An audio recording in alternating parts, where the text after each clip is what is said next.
जय भीम। साथियों, आज मैं आप लोगों को मजदूर दिवस के बारे में बताऊंगा कि डॉक्टर बी आर अम्बेडकर साहब ने मजदूरों के लिए उन्होंने क्या लड़ाई लड़ी, उन्होंने मजदूरों के लिए क्या योजना लाई इस देश में। ये भारत के सभी मजदूर को पता होना चाहिए। जो हम लोग 1 मई को अंतर्राष्ट्रीय मजदूर दिवस मनाते हैं, ये डॉक्टर बी आर अम्बेडकर साहब की देन है। डॉक्टर बी आर अम्बेडकर साहब ने उन्होंने मजदूरों के लिए कई योजना लाई, उन्होंने मजदूरों के लिए कई स्कीम लाए। साथियों, पहले क्या होता था, इस देश में किसी भी कंपनी या फैक्ट्रियों में 14 घंटा खटाया जाता था, लेकिन डॉक्टर बी आर अम्बेडकर साहब ने इस पे कड़ी मेहनत करके उस समय को 14 घंटे से 8 घंटे करवाया। ये भारत के सभी मजदूरों के लिए यह अहम भूमिका थी। डॉक्टर बी आर अम्बेडकर साहब की अहम भूमिका थी। साथियों, उन्होंने मजदूरों के लिए या योजना के बारे में उन्होंने सोचा। उन्होंने मजदूरों के लिए बहुत सी ऐसी नई नई योजना लाई जो भारत के मजदूरों को नहीं पता है। लेकिन आप सभी साथी इस वीडियो को पूरा देखें ताकि आप सभी साथी को पता चले कि डॉक्टर बी आर अम्बेडकर साहब ने मजदूरों के लिए उन्होंने क्या किया, उन्होंने मजदूरों के लिए किस तरीके से लड़ाई लड़ी। साथियों, डॉक्टर बी आर अम्बेडकर साहब ने 27 नवंबर 1942 में नई दिल्ली के भारतीय श्रम सम्मेलन के 7वें सत्र में उन्होंने मजदूरों दिवस के भारत में लागू करने की मांग रखी। उन्होंने मजदूर दिवस के 8 घंटे के लिए उन्होंने भारत में मांग की। साथियों, वे उस मांग को डॉक्टर बी आर अम्बेडकर साहब ने सफल किया। तो डॉक्टर बी आर अम्बेडकर साहब मजदूरों के लिए 8 घंटे की मांग कर रहे थे और मांग डॉक्टर बी आर अम्बेडकर साहब की पूरी हुई। साथियों, मजदूरों के लिए डॉक्टर अम्बेडकर साहब ने 8 घंटे की जो ड्यूटी करते हैं लोग मजदूर, ये डॉक्टर अम्बेडकर साहब की देन है। ये आपको पता होना चाहिए। भारत देश के सभी महिला और पुरुष मजदूरों को डॉक्टर बी आर अम्बेडकर के ऊपर आभारी होना चाहिए कि उन्होंने मजदूरों के बारे में सोचा। साथियों, उन्होंने महिलाओं के लिए कई स्कीम लाई। अम्बेडकर साहब ने भारत के मजदूर महिलाओं के लिए उन्होंने कई कानून बनाए। ये भारत की महिलाओं को पता होना चाहिए, जो आज किसी कंपनी फैक्ट्री किसी जगह मजदूरी करती हैं। ये डॉक्टर बी आर अम्बेडकर साहब ने उनके फायदे के लिए उन्होंने कई कानून बनाए। साथियों, मैं बताता हूँ वो कानून कौन कौन से हैं। जैसे कि खान मिथक लाभ अधिनियम, महिला श्रम कल्याण कोष, महिला और बाल श्रम सुरक्षा अधिनियम, महिला श्रम के लिए मृतक तत्व लाभ,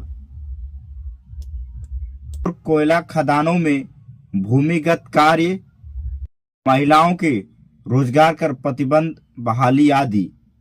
भारत देश के मजदूरों के लिए डॉक्टर बी आर अम्बेडकर साहब ने स्वास्थ्य बीमा प्रदान करने की मांग की भारत के मजदूरों के लिए। यह बात भारत के सभी मजदूर को पता होना चाहिए, उनके लिए डॉक्टर बी आर अम्बेडकर साहब ने कितनी कड़ी मेहनत की। इसके बाद मजदूरों के लिए कई स्वास्थ्य सुविधाएं दी। साथियों, मैं बताता हूं कौन कौन सी सुविधाएं थी, कौन कौन से लाभ थे जो डॉक्टर बी आर अम्बेडकर साहब मजदूरों के लिए उन्होंने दिया। जैसे कि कर्मचारी राज्य बीमा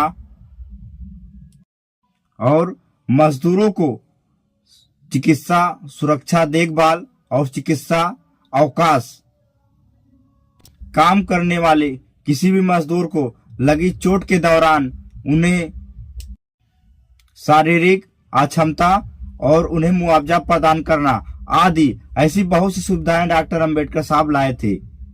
और इस अधिनियम को पारित करने वाली ये बड़ी उपलब्धि यह थी कि भारत के कर्मचारियों के भलाई के लिए बीमा अधिनियम लागू करने वाला पूर्वी एशियाई देशों में यह पहला देश था। और डॉक्टर बी आर अम्बेडकर साहब ने भारत देश के मजदूरों के लिए उन्होंने सप्ताह के 1 दिन छुट्टी करने की मांग की, छुट्टी प्रदान करने की मांग की, जो 1 हफ्ता में जो आज कंपनियों फैक्ट्रियों में एक हफ्ता पे एक दिन छुट्टी होती है, ये डॉक्टर अम्बेडकर साहब की देन है। आज इस देश में वर्तमान समय में आज जो संस्थाओं में मिल रही लीव बेनिफिट का श्रेय डॉक्टर अम्बेडकर साहब को जाता है। साथ ही औपचारिक वेतनमान का संशोधन डॉक्टर बी आर अम्बेडकर साहब को श्रेय जाता है। साथियों, केवल यही नहीं, साथियों उन्होंने कोयला और अब्रक खान भविष्य निधि योजना लागू करने में डॉक्टर अम्बेडकर साहब का योगदान है। डॉक्टर अम्बेडकर साहब की बहुत महत्वपूर्ण ये भूमिका है उसमें। उस समय कोयला उद्योग में हमारे देश में या अर्थव्यवस्था में इसमें महत्वपूर्ण भूमिका निभाई थी।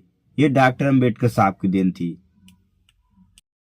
डॉक्टर बी आर अम्बेडकर साहब ने 21 जनवरी 1944 में साथियों मजदूरों के लाभ के लिए उन्होंने कोयला खदान में सुरक्षा की मांग की और उन्होंने संशोधन विधेयक बनाया।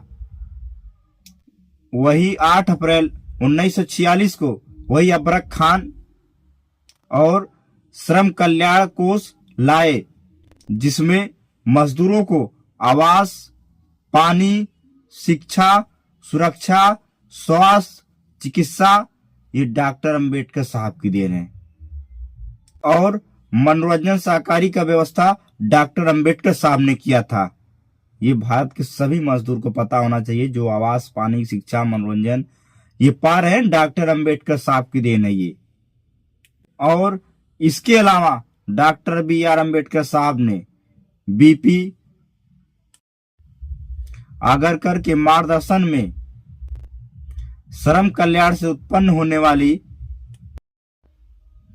महत्वपूर्ण मामलों में सलाह देने के लिए उन्होंने एक सलाहकार समिति का गठन भी किया था और उन्होंने 1944 में इसे लागू कर दिया। ये डॉक्टर अम्बेडकर साहब की देन थी। आज इस देश में जो वर्तमान समय में जो इस श्रमिकीय लाभ मिल रही हैं, ये डॉक्टर अम्बेडकर साहब की देन है। उन्होंने देश के मजदूरों के लिए कड़ा कदम उठाया, उनके लाभ के लिए उन्होंने संघर्ष किया। आज इस देश के मजदूरों को यह चीज पता होना चाहिए कि डॉक्टर अम्बेडकर साहब ने उनके लिए किस तरीके से मेहनत किया। शिक्षा, स्वास्थ्य, रोजगार, चिकित्सा के लिए उन्होंने संघर्ष किया। उनको आज डॉक्टर बी आर अम्बेडकर साहब के इस योगदान को हमें भूलना नहीं चाहिए।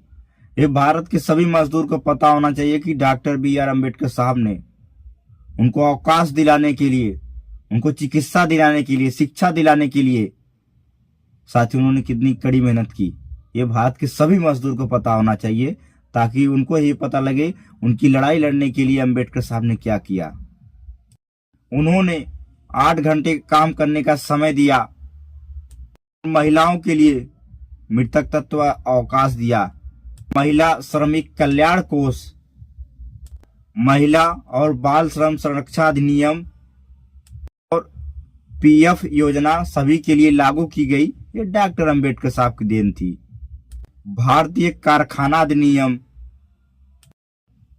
महिला श्रम के लिए मृतक तत्व लाभ, राष्ट्रीय रोजगार एजेंसी, स्वास्थ्य बीमा, विवाद अधिनियम, ये डॉक्टर अम्बेडकर साहब की जो भी आज सरकारी हमें सुविधा मिल रही है, ये डॉक्टर बी आर अम्बेडकर साहब की इसमें अहम भूमिका है। आप सभी साथी इस वीडियो को ज्यादा शेयर करें, ताकि हमारे देश के सभी मजदूरों को पता चले कि डॉक्टर अम्बेडकर ने किस तरीके से उनके लिए लड़ाई लड़ी, किस तरीके से उनके सम्मान के लिए ये योजना बनाई, उनके फायदे के लिए, उनके लाभ के लिए डॉक्टर अम्बेडकर साहब की उन्होंने योजना बनाई। जय भीम, जय संविधान, इंकलाब जिंदाबाद।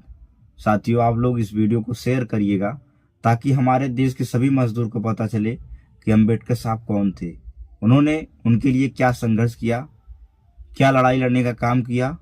इस बात को उनको पता होना चाहिए, तभी जाके इस देश के मजदूर इस बात को समझेंगे कि अम्बेडकर